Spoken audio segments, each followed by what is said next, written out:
Terima kasih saudara, Anda masih bersama kami di Sapa Indonesia Malam, saya Cynthia Rompas. Pemerintah menerbitkan aturan terkait insentif pajak penghasilan diberikan kepada mereka yang penghasilan kotornya atau bruto mencapai 10 juta rupiah per bulan. Peraturan ini berlaku mulai 4 Februari 2025. Melalui peraturan Menkyu nomor 10 tahun 2025 tentang pajak penghasilan atau PPh pasal 21 menyebut penghasilan tertentu ditanggung pemerintah. Hal ini dilakukan dalam rangka stimulus ekonomi tahun anggaran 2025 yang berlaku sejak 4 Februari 2025. Untuk mendapatkan fasilitas ini, gaji bulanan pegawai harus di bawah 10 juta rupiah atau sekitar 500 ribu rupiah per harinya.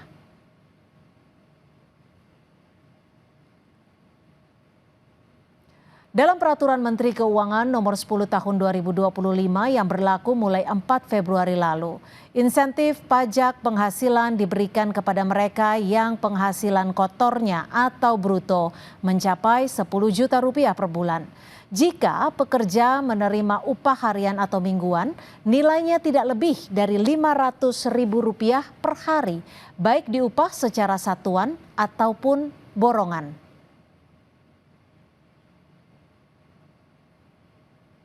Namun insentif pajak penghasilan pasal 21 ini hanya diberikan kepada pekerja di industri alas kaki, tekstil, dan pakaian jadi.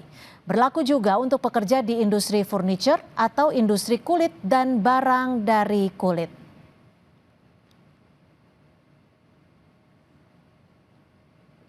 Saudara, pemerintah menerbitkan aturan terkait insentif pajak penghasilan yang diberikan kepada mereka yang penghasilan kotornya atau bruto mencapai 10 juta rupiah per bulan atau sekitar 500 ribu rupiah per harinya.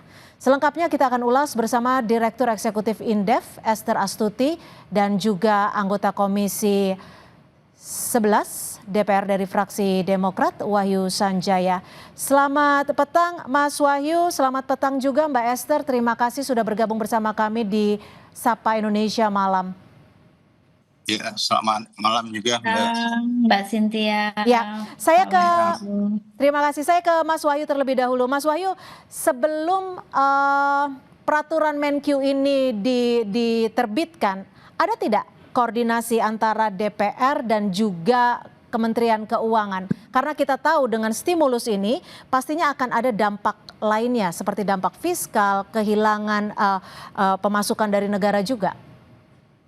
Ya, kalau sepanjang pengetahuan saya, kalau di Komisi 11 kita belum ada membicarakan terkait ini ya, pembahasan terakhir itu terkait masalah efisiensi anggaran.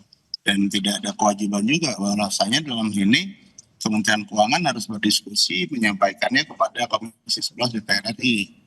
Nah, tetapi menurut saya kita juga melihat jangan kita berprasangka buruk dulu ya. Jadi kan kita juga melihat bahwasanya apa yang dilakukan Menteri Keuangan dalam hal ini menetapkan PTKP 10 juta per bulan ya untuk bidang-bidang kerja tertentu. Tapi ini artinya ini memang bantalan bagi kelas menengah gitu ya Mas Wahyu? Kemudian kan gini, jadi kan kita berharap bahwasanya dengan insentif ini kan akan bisa mendorong belanja masyarakat gitu kan. Kan intinya kita berharap pertumbuhan ekonomi kita kan baik, intinya seperti itu. Oke. Mbak Esther, kalau dari Indef melihatnya bagaimana? Kebijakan ini hanya untuk industri tertentu seperti tadi juga sudah disebutkan. Hitung-hitungannya akan aman tidak bagi roda perekonomian? Iya, kalau menurut saya ya pertama kita apresiasi ya dengan adanya insentif dari keringanan pajak ya PPh 21 ini. Namun demikian kita melihat bahwa ini hanya berlaku untuk industri tertentu ya. Artinya cuma alas kaki, tekstil, kulit ya, furniture dan barang kulit gitu ya. Nah ini menurut saya masih ada potensi kehilangan pajak dari industri tersebut, tetapi tidak besar ya. Karena sumbangan PPh 21 itu terbesar berasal dari perdagangan, sektor perdagangan, dan yang kedua dari sektor industri pengolahan ya. Jadi dari sektor perdagangan itu sekitar 26,6%, sementara Ya. dari industri pengolahan 26,2%. Tapi Mbak Esther, ini akan efektif tidak? Karena kan sebenarnya yang dikejar dari pemerintah sendiri bagaimana roda perekonomian melalui daya beli bisa meningkat. Ya, kalau untuk dilihat apakah ini bisa mendongkrak daya beli masyarakat, tentunya ini masih jauh ya, karena daya beli masyarakat yang lemah ini tidak Hmm. hanya disebabkan oleh PPN ya, yang mungkin untuk barang mewah saja, Hmm. tetapi karena kemarin sudah ada pengumuman dan sebagian dari pabrik-pabrik ya sudah menaikkan produknya ya, sudah harganya itu sudah naik duluan gitu. Ya. Jadi, ini harga kalau sudah naik itu sifatnya sticky price ya, nggak mudah turun gitu. Mhm. Nah itu, selain itu juga, harga-harga pangan ini juga akan apa, cenderung tinggi ya, apalagi ini mau, Ramadan, mau Ya. lebaran gitu.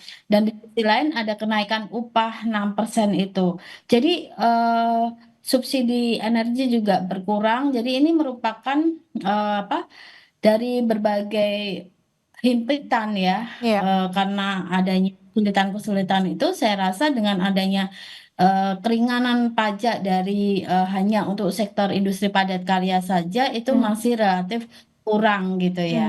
Mhm. Nah, Mas Wahyu, bicara soal himpitan, ini kalau kita melihat kelas menengah kerap dijadikan tumpuan, tapi juga dihimpit oleh banyak pungutan. Di sisi lain, kebijakan ini, stimulus ini hanya berlaku bagi industri tertentu. Artinya ada ketidakadilan secara horizontal. Bagaimana DPR melihat ini?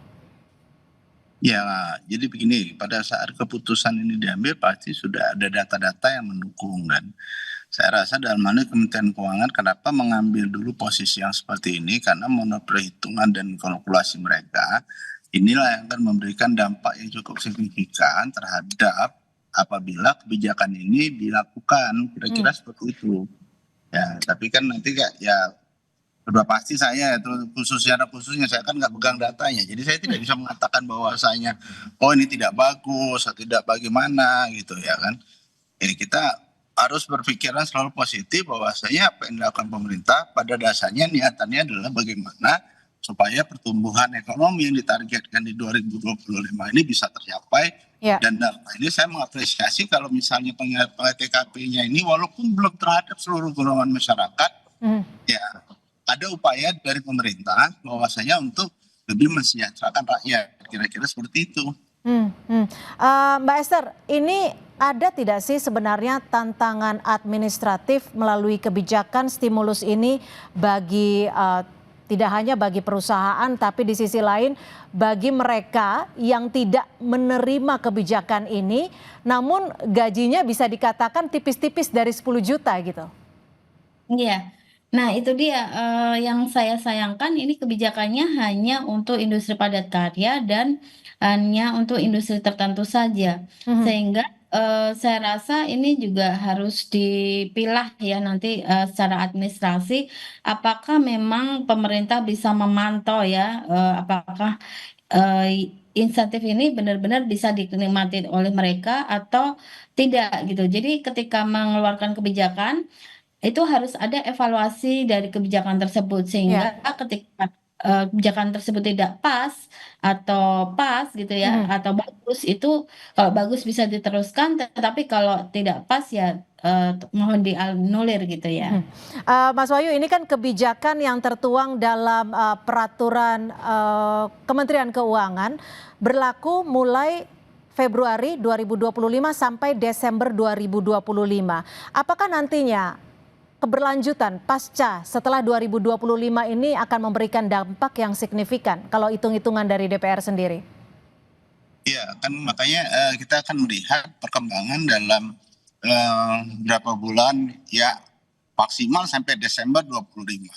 Ya, kalau Hmm. kita lihat bahwasanya perkembangannya positif, kenapa tidak itu dilanjutkan? Nah, kita akan tetapi apabila perkembangannya itu tidak positif, ya kita akan Mhm. meminta dalam hal ini perkembangan untuk mengevaluasi kebijakan tersebut. Oke, Mbak Esther, apa yang bisa Indef baca terkait dengan stimulus ini, terkait dengan kebijakan ini? Dampaknya bagi kelas menengah, dampaknya juga bagi keadilan pajak bagi seluruh masyarakat Indonesia. Iya, yang pertama adalah ini kontribusi PPh 21 ini hanya sebesar 18,9 ya. Jadi ini relatifly kalau dibandingkan dengan PPN ya, PPN itu sumbangannya 30-an% gitu ya. Nah sehingga dan kalau menurut saya ini tidak cukup adil karena keringanan pajak untuk PPh 21 ini hanya berlaku untuk industri padat karya dan hanya berlaku untuk industri tertentu yang tadi Mbak Sinja sudah sebutkan.